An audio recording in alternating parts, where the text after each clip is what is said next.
2017 সালে ভক্তদের চমকে দিয়ে হঠাৎই নিজেদের বিচ্ছেদের ঘোষণা দেন তারকা দম্পতি তাহসান খান ও মিথিলা। বিয়ের প্রায় 11 বছর পর তাদের সংসারে ভাঙনের খবর মেঘনা চাইতেই বৃষ্টির মতো অবাক করে দিয়েছিল সকলকে। তাহসানের সঙ্গে বিচ্ছেদের 2 বছরের মাথায় ওপার বাংলা নির্মিত সৃজিত মুখার্জির গলায় মালা দেন মিথিলা। এরপর মেয়ে আয়রাকে সঙ্গে নিয়ে কলকাতায় শ্বশুর বাড়িতে থাকতেন তিনি। অন্যদিকে বিচ্ছেদের পরেও 7 বছর সিঙ্গেল ছিলেন তাহসান। এর মধ্যে নতুন করে তার সম্পর্কে জড়ানোর খবর মেলেনি। তবে 4 জানুয়ারি শনিবার সকাল থেকে ছড়িয়ে পড়ে এই অভিনেতার বিয়ের খবর।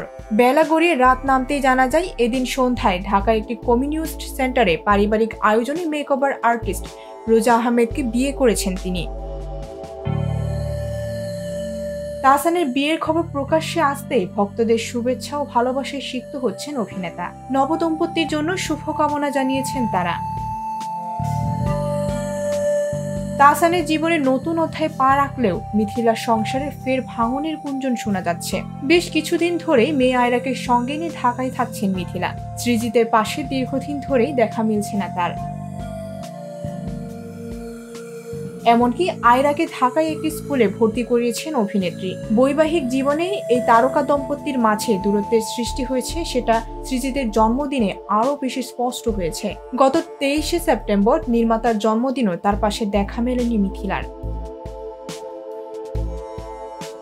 ভারতীয় সংবাদ মাধ্যম থেকে জানা যায় ওই সময় থেকেই আলাদা থাকছেন দুজনে। স্ত্রীর সঙ্গে দূরত্বের জন্য মেয়ে আয়রাকে খুব মিস করছেন সৃজিত।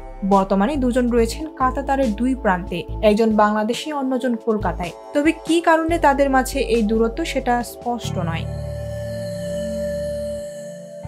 ডেস্ক রিপোর্ট, ভোরের পাতা।